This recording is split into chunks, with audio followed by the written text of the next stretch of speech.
Reading with your kids. Hola, ni hao, konnichiwa, assalamu alaikum, shalom, mahaba, ciao, bonjour, namaste, jumbo, bienvenidos, welcome. My name is Jedley, and this is Reading with Your Kids. We are beaming out to the world from Reedville, the gem of Southwest Boston, and we are so thrilled that you're joining us. At Reading with Your Kids, our mission is simple but powerful, to bring families together through the shared magic of books and stories. In every episode, we sit down with fascinating folks who are creating books that open hearts and spark imaginations.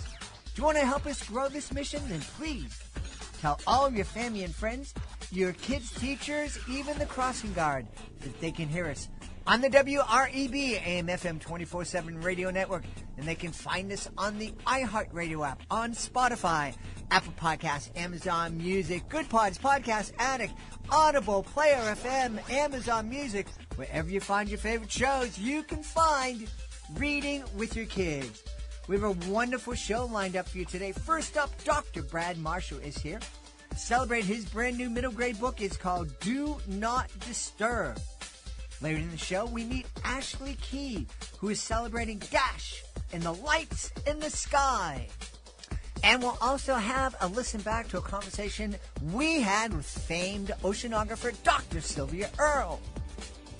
Hey, I want to let you know that this episode of Reading with Your Kids is brought to you by Chicken Coop Chaos by Nancy Tavares. Are you ready for some barnyard fun your kids will absolutely adore? Then you've got to check out Nancy Tavares' delightful books, Chicken Coop Chaos and Chicken Coop Chaos Christmas. In the original Chicken Coop Chaos, we meet Pearl, a hen who loves peace, order, and a tidy little hen house. But when Window the Rooster barges in and decides he's not leaving, Pearl has to hatch a clever plan to take back her space. And let's just say things get hilariously chaotic. And just in time for the holidays, Chicken Coop Chaos Christmas brings even more laughs, heart, and festive feathered fun. These books are perfect for young readers, classrooms, and family read-aloud time. So flap on over to your favorite bookstore or online retailer and grab your copies of Chicken Coop Chaos and Chicken Coop Chaos Christmas today. Your kids will be clucking with joy. Get ready, adventure fans. Toby Baxter is back. And I Heart River Home, the fourth thrilling book in the Adventures of Toby Baxter series, written by Tim Wright. 13-year-old Toby dives into his most unexpected quest yet. He's battling trolls, navigating the sandpit of love, and getting stuck with an LOVE compass. But when the girl of his dreams, Rainey, is kidnapped, Toby must summon more courage than ever before.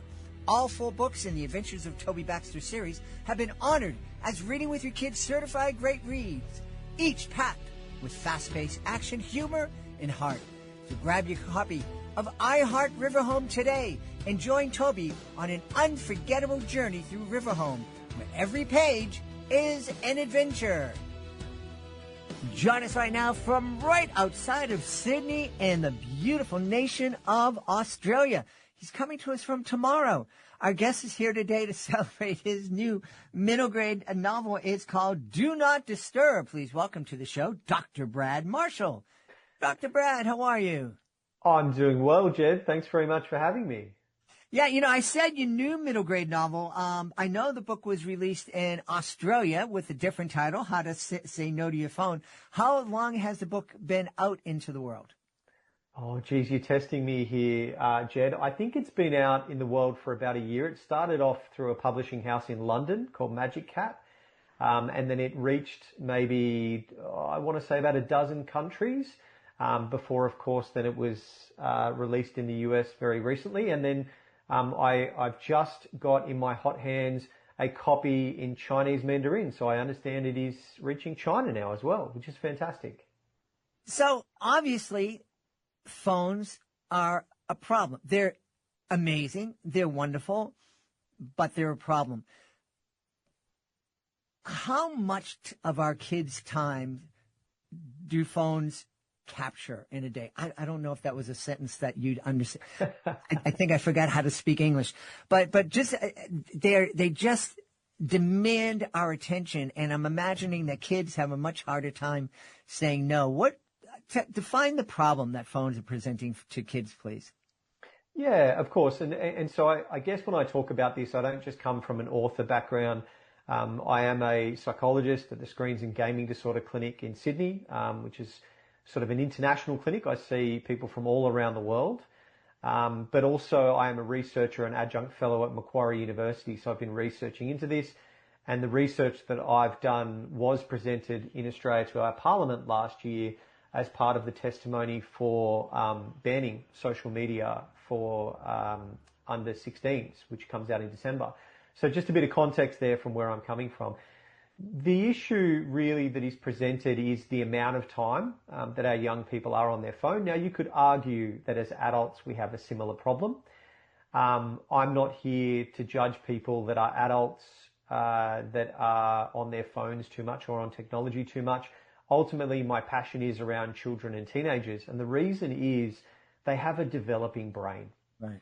And so the impacts are far greater, and that's what the research tells us, is that when we spend too much time on our phone or screens in general, and to give a bit of context here, the numbers are different depending on which studies you look at. Some studies look at just phones, others look at all screens, some look at, school time, out of school time. So it's a bit muddled. But at Macquarie University, we did a recent study on Australian kids, which is grade 4 through grade 8, which is very much middle school, I think, for you guys, isn't it? Yeah. And what we found is that the average child was on screens about 9.5 hours a day, recreationally. Now that's what they told us, Jed. That wasn't some version that we asked parents or teachers or anything like that. That is a self-report tool. Now, a good portion of that would be on their phone, but we didn't extrapolate exactly how much is on a phone versus an iPad versus a console, etc. But whenever you spend that amount of time on a screen, there are impacts neurologically and developmentally on a child and young people. So that's really what, I guess, if we frame what the problem is, that is my concern. Yeah. It boggles my mind that you are a specialist in screen and gaming disorders. The idea that there are screen and gaming disorders, it's mind exploding. And I understand it, and I certainly have seen it in kids, but it's like, it seems like we're our own worst enemy sometimes. Do you know, Jed, that boggles my mind too. The fact that I, conduct research in this field and work in this field, it still boggles my mind. So there's a bit of a story here. Back around 2008, I had a colleague, a child psychiatrist here in Sydney. I won't name him because it'll shame him. And he started asking, oh, geez, you're seeing kids with, it was called internet addiction back then. Because, 2008, smartphones were barely even a thing. Mm-hmm. And he said, oh, geez, you're going to specialize in that? I said, well, I don't know. Everyone just keeps sending me referrals, GPs, schools, everyone kept sending me referrals. And it wasn't by design. I didn't get into this by design. The fact was I was a youngish at the time, in my 20s, pediatric psychologist that was a male. And so therefore I had gamed myself, old school games and phones, and I knew a thing or two in this area. But it wasn't really an area that anyone specialized in. And my colleague said to me, specializing in internet addiction, that's crazy. That won't go anywhere. And so we have a bit of a laugh now. And I did just last year when I was having lunch with him. Geez, it went nowhere, did it? Because it really did take off, but I had no idea. So I opened the Screens and Gaming Disorder Clinic in 2010. By about 2015, I essentially was not doing any other pediatric psychology work because I was so overwhelmed with those referrals. Mm-hmm. And then by about 2018, 2019, my first book, The Tech Diet for Your Child and Teen, was published. And so that's a parent focused book that is all evidence-based strategies parents can actually use at home that we have empirically proven.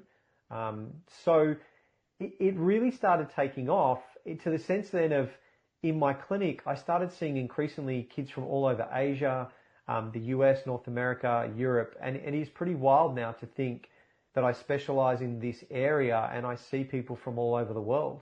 And as we see that generation of children get older, I'm getting more and more referrals from college kids, especially in the United States, that have gone off and are not managing their technology or their gaming very well and are literally failing college because they're getting wound up in 10, 12 hours a day of gaming or screens. So it is a bizarre thing for me as well, Jed, to think, how did I end up here? It was definitely not by design. Yeah. Well, I don't think anybody could have predicted it. And as I look back, I've joked here that, I think it's incredible. When I was a kid, I was making movies and we were doing these things we called tape radio, which in essence was a podcast. And we had a lot of fun. But I know that if I had this thing in my pocket that could make high quality videos that I could send around the world in a second, I would have done some really dumb stuff with it and got myself in trouble. But the idea that you could be addicted to it, that, you'd have this disorder, that would never have come into my mind, but I certainly understand it. Yeah. And the prevalence rates, which, is just sort of a fancy term for the amount of people or kids that struggle with, gaming disorder, as we call it officially. I don't like that term, but anyway, it's the term that the WHO have given it. The prevalence rates are around 3% in most Western countries. So that's a fair amount of kids if you think about, in Australia here we have 4 to 5 million kids in school.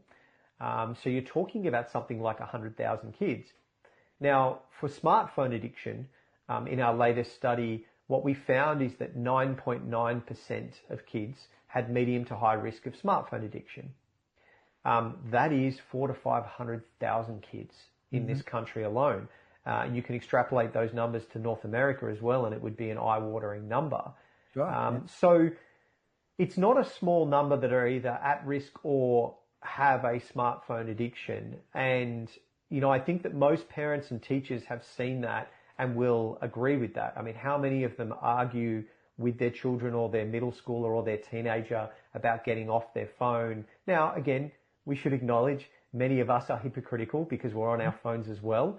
But the fact is, kids and teenagers are going down that rabbit hole. And as you mentioned, I often reflect on and empathize with some of the kids that end up in my clinic, because I often say to parents and kids, if I was born in this modern technology, I 100% would have a problem with gaming. Sure. If it was left unchecked. If you just take the idea that I could do all of the gaming that I used to do in the 90s, say like, I don't know, Madden 92 or FIFA 92 or James Bond GoldenEye, all of that gaming can now be done on a phone. And you can play most of these games in better quality and with people around the world on your phone. Yeah. And if I had access to that technology in the 90s, Jed, I would probably go down a rabbit hole. Yeah, yeah. I remember, Dr. Brad, our kids got their phones early. I remember my wife was sitting at the dinner table. My son was in middle school and was looking at going to a private Catholic high school the next year, and he wasn't the most responsible at the moment. And, I said to my wife, next year, and he was depending on us to get him around. He wasn't taking, being independent. And I said at the dinner table, I said, baby, our kid, Chris, is going to have to go to school on the bus. And a look of horror went over my wife's face. And I said, but we'll give him a phone so he can be safe and be in touch with you. And she said, yeah, tonight. We're going out tonight. And so we go out and get him the dumb phone, that didn't really do anything. And of course, about a year later, it got damaged or whatever, and we had to replace it. And I remember going into the store and the guy being all excited saying, oh, we got this phone. He can do this, this, and this. And I go, I don't want that. I don't want him to have access to the internet. And the response was, you don't have a choice. We don't have the dumb phones anymore. We just have these things that give your kids access to everything and give the world access to your kid. Pretty nifty little trick there from the industry, isn't it? That's not the word I would use, but Yeah, I mean, look, I have I guess a healthy dose of Australian humour and cynicism when it comes to this stuff, because I, for many years, have been talking about the fact that the tech industries give us parental controls on these phones, and they say, look, don't worry about it, Jed. You know, we've got these amazing parental controls. And what I said to the Australian Parliament last year in giving testimony is, even if we choose not to ban social media, which of course we did and I supported, even if we don't, the least we can do is make the tech companies give us parental controls that actually work, because they don't. At the moment, every parent will tell you that it is so easy to get around parental controls for any child, it is laughable. And that is the signs of an industry that continues to regulate themselves. And that is problematic. We've seen that time and time again for many emerging industries. When you are left to regulate yourself, you will inevitably choose profit over well-being. And you only have to look at the litany of tech company bosses who do not give their own kids access to these phones or this technology. And that tells you everything you need to know. Yeah. So let's get into do not disturb, or how to say no to your phone and the rest of the world. What are kids going to learn, and what are parents going to learn, hopefully, when they read this book or co-read this book with their kids? Yeah, I think co-read is a really good, way to approach this topic. So as I mentioned before, my first book, The Tech Diet for Your Child and Teen, is a parent-focused book. It is very much for parents. But that came out in 2019, and of course, what followed was many parents saying, "Listen, Brad, can I read this with my child?" The answer is yes, you can, but there's a lot of stuff in there that's probably not great to share with them, including the strategies of how you should try to put boundaries around this in a healthy way. And so the answer was then Magic Cat out of London reached out to me and asked me and commissioned me to write this, teens and tweens book, essentially, that could be co-read by a family member. And so I got together with a colleague, Lindsay Hassick, who's the co-author here, fantastic psychologist in this space as well. And we'd set out to write a very simple version of some of the concepts that were in Tech Diet, but really for the young adult, the teens and tweens reader. Now, what they will expect is similar things to what I find work when I'm giving talks. I do seminars and whatnot at schools and conferences.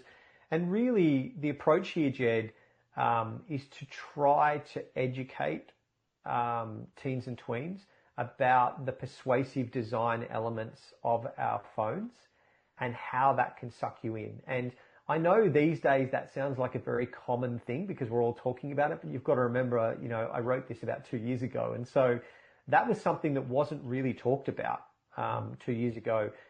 And really it's about education.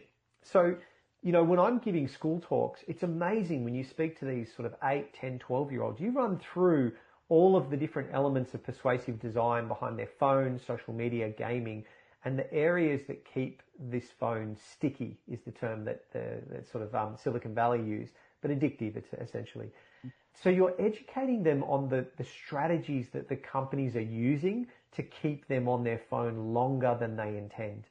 And that's what we go through with this book. And then we talk a lot about the areas of life that are impacted. So sleep, exercise, face-to-face relationships. And it really is designed to be that co-read. I'm not under any illusions that every single 12 or 14-year-old wants to read this book and is going to buy it themselves. This is really a book that is for a grandparent, an aunt, an uncle, a godparent, or a parent to say, hey, listen, you're about to get your first phone at age 14 or 16, whatever age it is. Let's just read through this together first so we can both understand what some of the trappings are and what we have to look out for. Yeah. Boy, if there was a government that was coming into our kids' lives and saying, here's a device, and it's going to do everything it can to get you addicted to, and just for us to keep your attention and for us to play with your mind. I think parents would be up in arms, but we don't seem to be worried about it when it's a for-profit company. Yeah, look, that's a really interesting sort of pinch me moment here as well, because I have kids myself. They don't have phones. I am the uncool dad, essentially, and it's a really tricky one for me because I try not to let my work and my public profile get in the way of or negatively impact my kids. Essentially, I don't want them, their friends to be saying, your dad's that guy that made all our parents stop giving us phones or put parameters around screen times. But that has been my modus operandi for the last 13 years. Try to go under the radar, essentially. So what that means is I don't tell, most people what I do. That changed a year ago. A year ago, when I was raising public awareness for the Australian government push, I started to have this really weird scenario where parents were actually coming up to me in different areas. Not that I knew. I was coaching my son's soccer team, and a random parent from another soccer team came up and had seen me on TV and thanked me for my work. And it was weird for me because it was this shift. It marked this shift in public sentiment that was palpable in Australia. Parents were starting to realize that this is not okay, and we cannot let the tech companies do this unchecked. And this is not okay to be targeting children with this. An adult has the right to make a decision, just like smoking cigarettes or drinking alcohol or any of these other things that have, potentially negative impacts. They have the right to make that decision.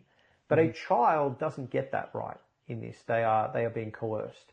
So to your point then, and I'm sorry it was a bit of a long-winded way here, sentiment has changed in Australia, and I do believe it is going to change in countries like America as well. And, that is being pushed along by books like The Anxious Generation by Jonathan Haidt that came out about a year ago, which has very similar concepts to what the tech diet did. But of course, he's a very sort of famous professor, so I think it went a little bit further. But it's also just because the timing of Jonathan's book was excellent.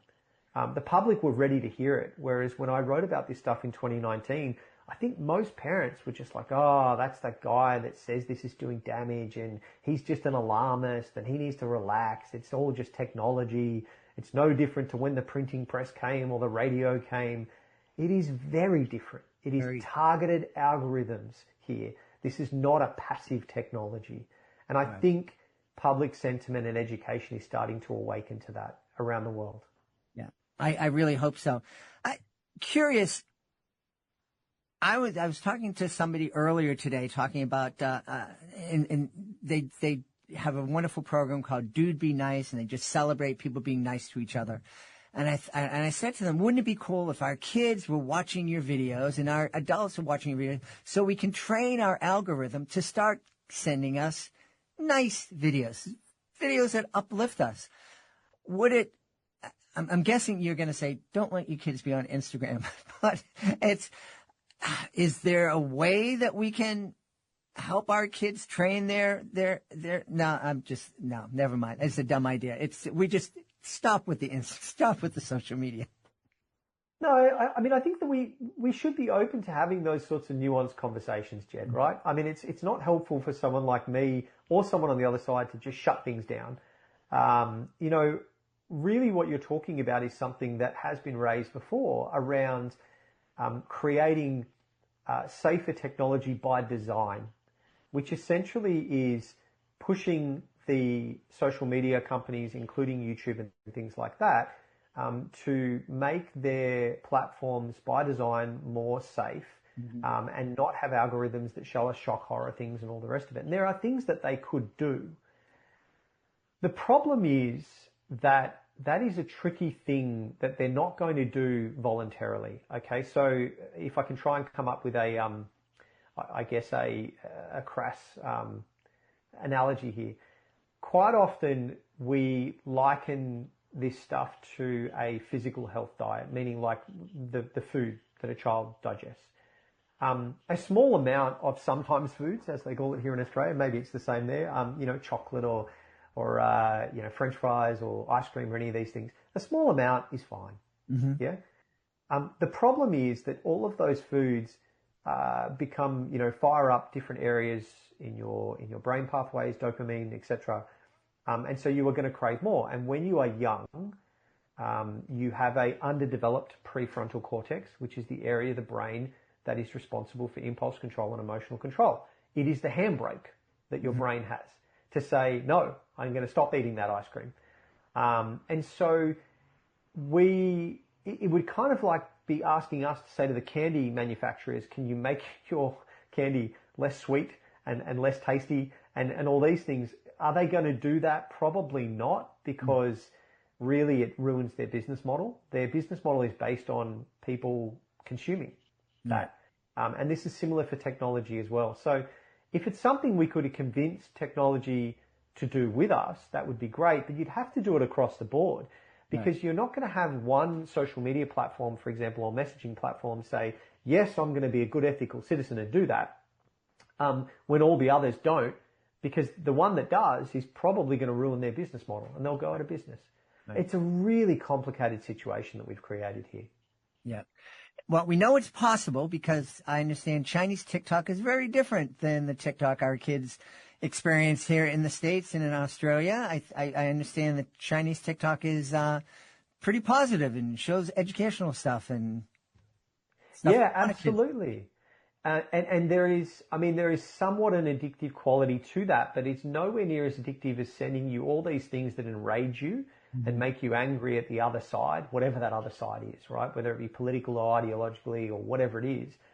And you're right, but I guess then we get into this territory of, do we have governance oversight that is to the levels of, a communist government? Right. I personally don't think that's a good idea either. So it's a really tricky, and I don't claim to have all the solutions. All I know is that as parents, we need to be aware and educate our kids on what this technology is doing and why it's drawing them in and how that's impacting them.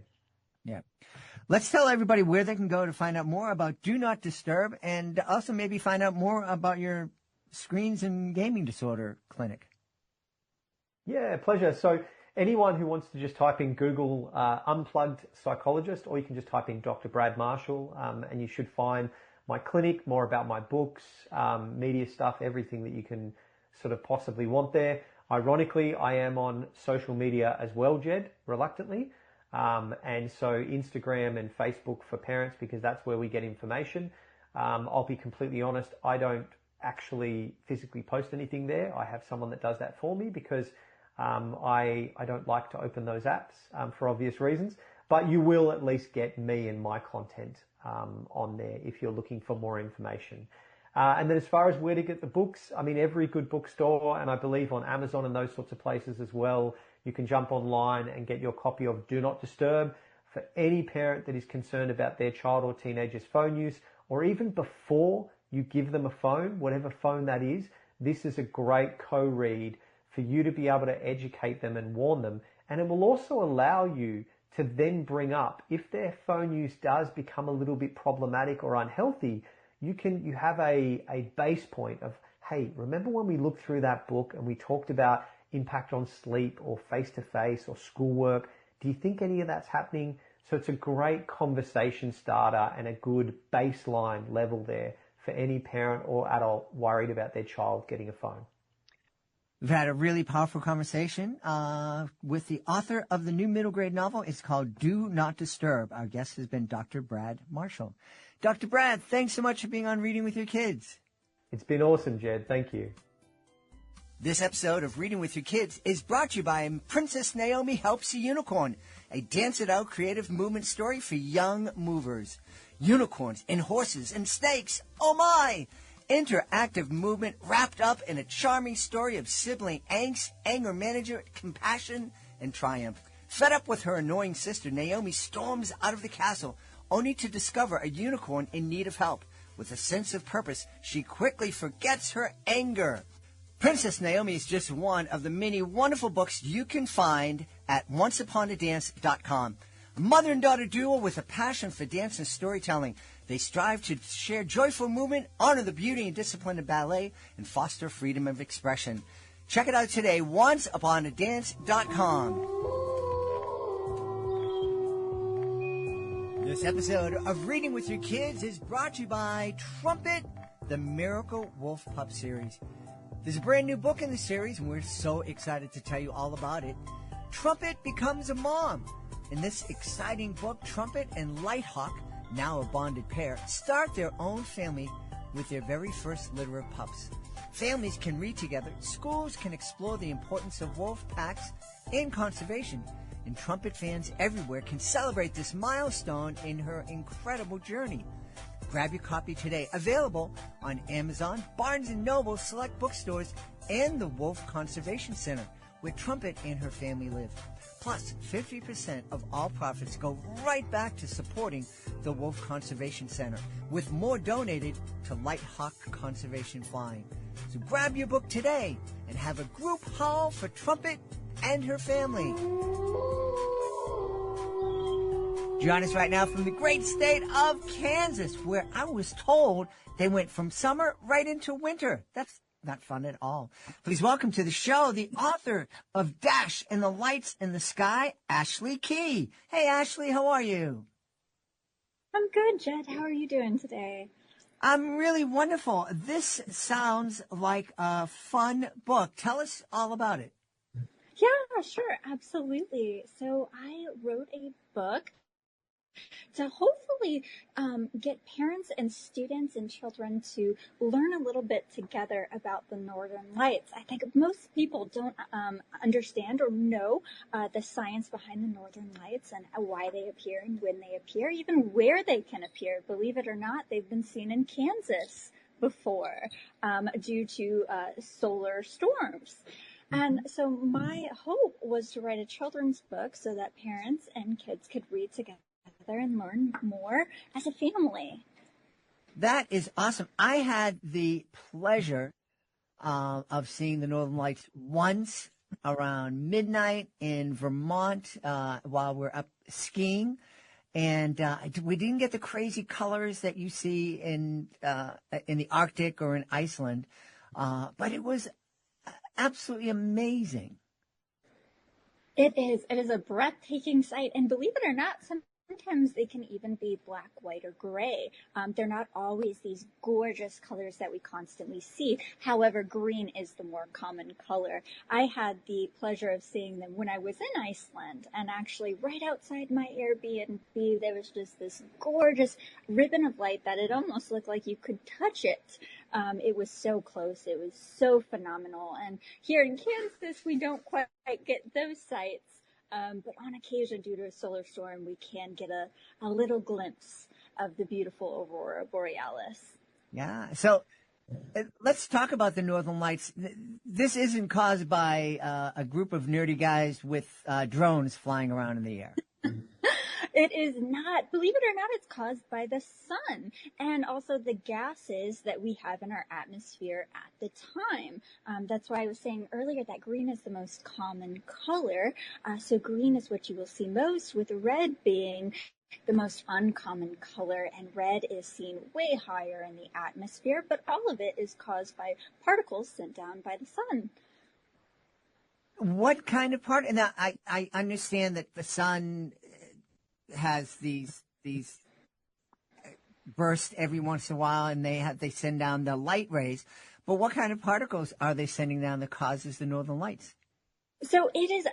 It's a bunch of storms mostly, but it's just sending down a bunch of different particles that happen due to solar combustions. And whenever they hit certain gases in our atmosphere, it changes the different colors. Now, the reason why we can see it in certain areas versus others is these specific particles are attracted to each of our poles, our magnetic poles, both the north and the south. So up north, they're actually called aurora borealis, but down south, they're aurora australiale. So those are the two different sisters of lights that can be seen. Wow. I did not know that it was around the southern poles too. That's really neat, and it makes a lot of sense. I just never thought about it. Yeah, so it's not something that just happens up north, although that's what we constantly hear. But it's something that can happen down south too, and that's due to the fact that you're asking what type of particles. It's just charged particles, and so it's kind of like when you play with magnets and you've got some metal shavings, and you'll see them be attracted both to the northern pole and the southern pole. So they do happen quite often down on the southern pole as well, but we just don't hear too much about that. Now, you are very knowledgeable when it comes to. Did you just gain this knowledge researching Dash in the Lights in the Sky, or are you a secret scientist? So I actually have a very unique background. I used to be a technical and contract writer actually for the federal government, and I wrote for satellite communications. A page in my book also discusses it, but the curvature of the Earth and the polar regions can really disrupt satellite communications. Fun fact, the northern lights very much disrupt satellite communications. So it was something that I found out pretty early on in my career whenever I was trying to install Wi-Fi and remote Alaska and northern bases. And so it inspired me to write this book because it is something that I have a background in and something that I feel like I could have shared with my own two daughters and teach them in a fun way that is also conducive to a child. Yeah. So tell us about the characters we're going to meet in the book. Yeah, so there are three main characters. I've got Dash the Husky, and he's actually inspired by my real-life husky, Drake, who himself has seen the Northern Lights. He's also my travel buddy. He's been all over, including Europe. And he was obsessed and very curious as to what the Northern Lights were, trying to run around and catch them in his mouth. It also included is Nimbus, who is an Arctic fox. In this current book, because it is the middle of winter, Nimbus is all white. However, I will have a sequel coming out where Nimbus will be tan, because Arctic foxes are not always white. They're usually white in the dead of winter, but whenever they get into those warmer months, their fur changes with the surroundings, so that way they're less likely to be prey. But Nimbus is all white in this book, and I was inspired by an Arctic fox I actually saw when I saw the Northern Lights, and I thought she looked like a puffy cloud, which is where the name Nimbus comes from. In addition, the final and third character is a wise owl, Echo, who actually leads Dash and Nimbus through the journey of explaining what the Northern Lights are, kind of falling back on that wise old owl stereotype. And she is a snowy owl, so again, all white. And those are the three characters in this book. Very cool. It must have been quite a difference going from writing technical papers about satellite communication to writing a kid's book. Yes, absolutely. But my girls have definitely kind of led the way and shown what piques and captures children's interest, and kind of a meeting of the minds, if you will, and a way to explain some of the harder scientific concepts in a way that my girls will understand. It's fun. I definitely wrote it with them as well. Excellent. I love it. Now that Dash and the Lights is out in the world, are you planning to write more children's books? I am. I actually am hoping to write more about the Arctic and what I learned researching all of there, including, even though it didn't have anything to do with satellite communications, while I was up there, I really enjoyed the local animals and finding out about them, seeing their tracks in the snow. So hopefully that'll be my next book, is learning about tracks in the snow and how fur changes to meet the surroundings up in the Arctic. Well, I was going to ask you that. I'm glad you brought it up. I've always been amazed that chameleons are able to change their color, and it's even more amazing that the fur of the Arctic fox changes color. It's not like they can go to a salon and get a dye job. Correct. It is all actually kind of just in their their instincts, and it changes due to the weather. And there's more than just the foxes. You have the Arctic hare, the beautiful bunnies up there with the long ears.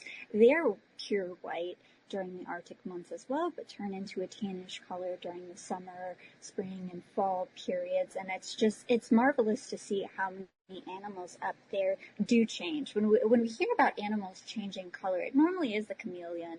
And so I was so fascinated when I would travel up north and find out about how many animals coats change, just to blend in with the snow. Yeah, that's really wild.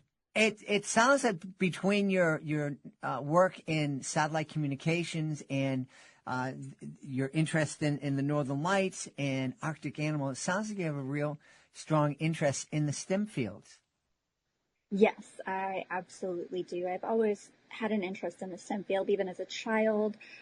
Science and nature were my absolute favorite subjects. Another thing that happened in my life that encouraged me to write a children's book, I actually volunteer biweekly out here at my Great Plains Nature Center, teaching kids 5 and under all about Kansas nature, the animals we have out here, what our environment is, and I was really looking for some more books to share with the kiddos, because I've loved to watch their love for science just absolutely grow. Their vocabulary is so amazing after it. I just did a series on bats, and there was a 3-year-old that walked out with her hands in a hook saying, "Bats hang upside down." And just watching them get those fun little facts out of nature and see that science isn't just in a textbook, on a TV series, at the Science Center, it's all around us, is something I really take joy out of. Oh, maybe you can answer a question. We live in the city of Boston, but we're as far away from downtown as you can be and still be within the city. And we have a wildlife sanctuary borders my property. And so we have all sorts of birds. In fact, tonight when I got home, twice a year, our backyard becomes a rest area for birds that are migrating either north or south. And today they were there. This was the day. And but we also have a great number of bats that fly around in the evening, and it's great. They take care of the mosquitoes and the bugs. But I'm wondering, I don't see them. I don't go out in the winter all that much at night. Are they around in the wintertime, or do they take off to warmer climes? Certain bats are absolutely around in the wintertime, but there are so many different species of bats. We have bats. There's a bat called a bumblebee bat that is literally the size of a bumblebee. It is so tiny. It's so minuscule. And then in India, we have a bat that is 4 feet tall, called a flying fox, because it looks more like a fox than a bat. So it depends on the species of bat, but in the Midwest, there are many species that actually do stay around in the wintertime and don't migrate down south to warmer weather. And so you might see them out and about. But for the most part, they stick to their roosts, which is actually their nest, per se. Right. That's what you would call their nest. Very cool. Well, we should tell people where they can go to find out more about Dash and the lights in the sky and find out more about you. Yeah, absolutely. So Dash and the Lights in the Sky is going to be available on barnesandnoble.com. I'm very excited about that. It was absolutely a dream to get into my favorite bookstore ever. In addition, it'll be available on Amazon.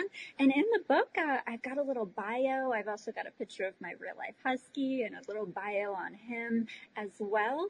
Included in the hardcover and softcover, I actually go into further science, about 8 to 9 pages, explaining a little bit more in depth, more about the aurora borealis and even the different planets you can see it on, because Earth is not the only planet that gets aurora borealis, including crafts as well and things that you can try at home, connected with next generation science standards, so hopefully we can all raise the next generation of scientists. Awesome. And you said that the book will be available. When is it coming out? It is coming out December 1st, right around the time when people can start seeing the northern lights. Excellent. Well, we've had a really fun time. talking about Dash and the Lights in the Sky. It's a brand new picture book from our guest, Ashley Key. Hey, Ashley, thanks for being on Reading with Your Kids. Thanks, Jed. I hope you have a wonderful day. Before we invite our guest into the studio, I would love to invite you to visit a very special website. It's clownswithoutborders.org. Clownswithoutborders.org. This is a group that I absolutely adore. I am part of Clowns Without Borders, and I had the honor of being part of the 2023 tour of El Salvador.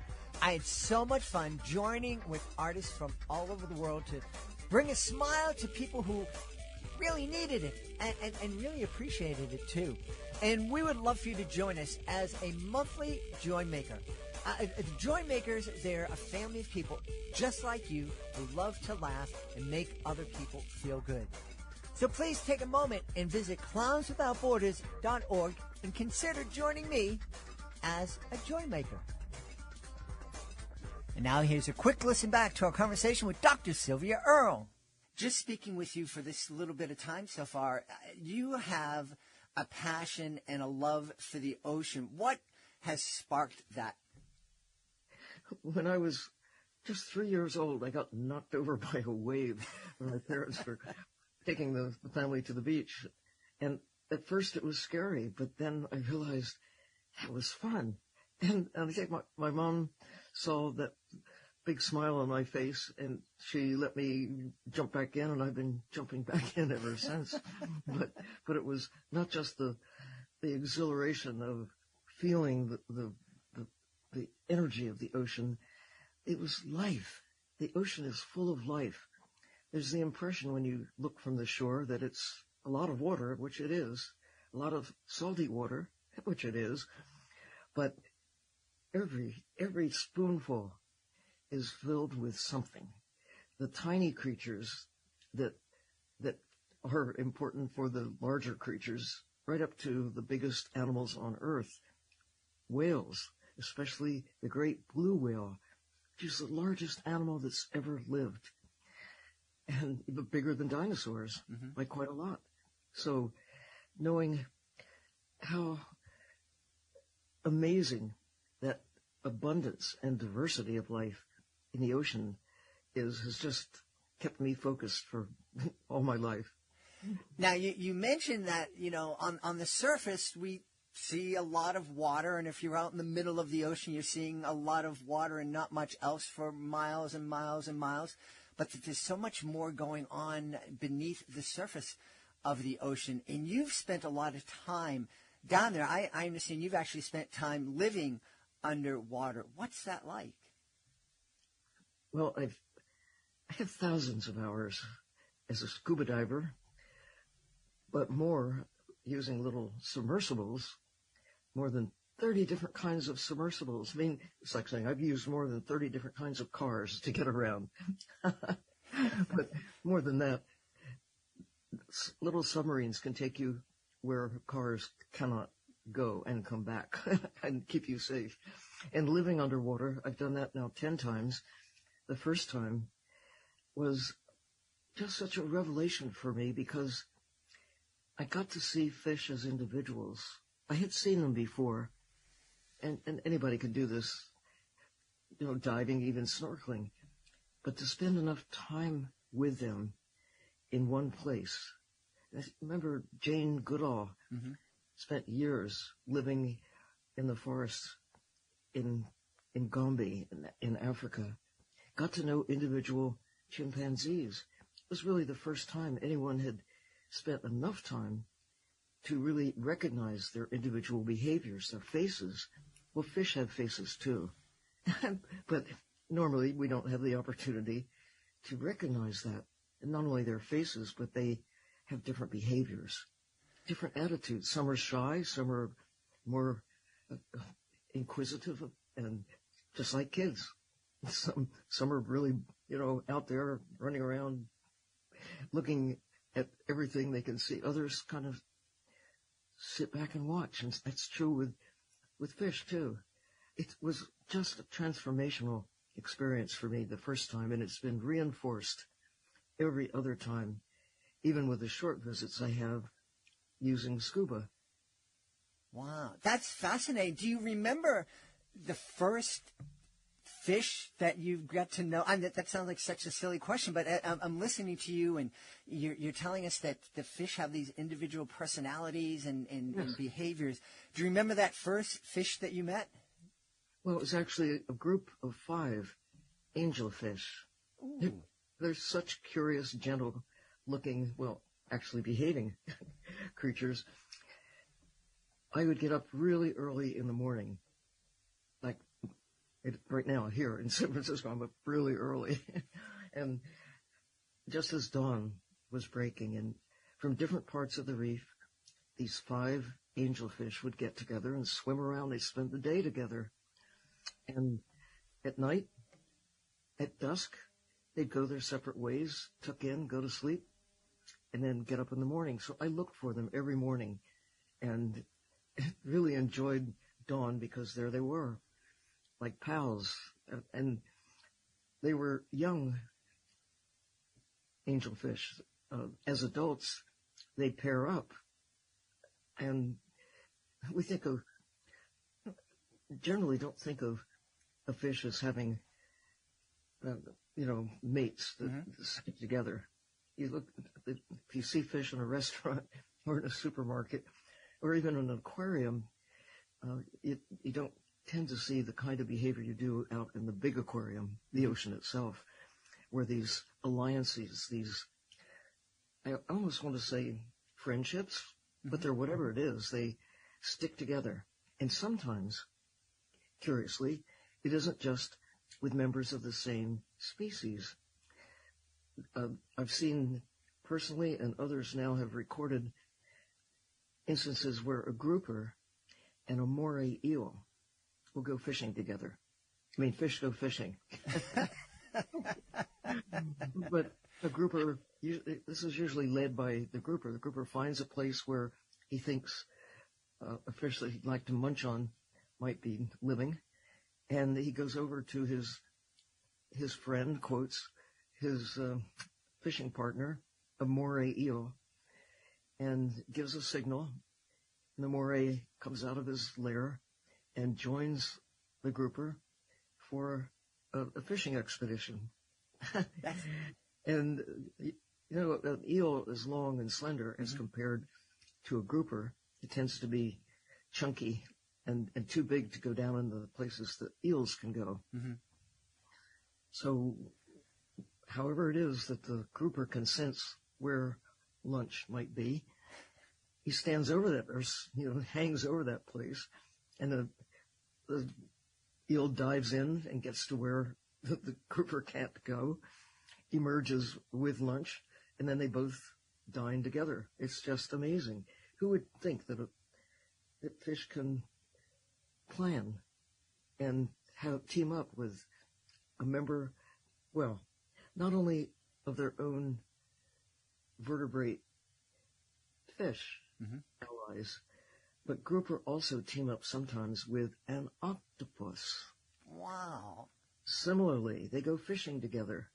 And an octopus is really good at getting down into the crevices in a reef and can, unlike the grouper that can't navigate in those tight spaces, the grouper and the octopus team up as fishing buddies. It's just amazing. It's the gift of time, being able to spend enough time in the ocean to see these relationships.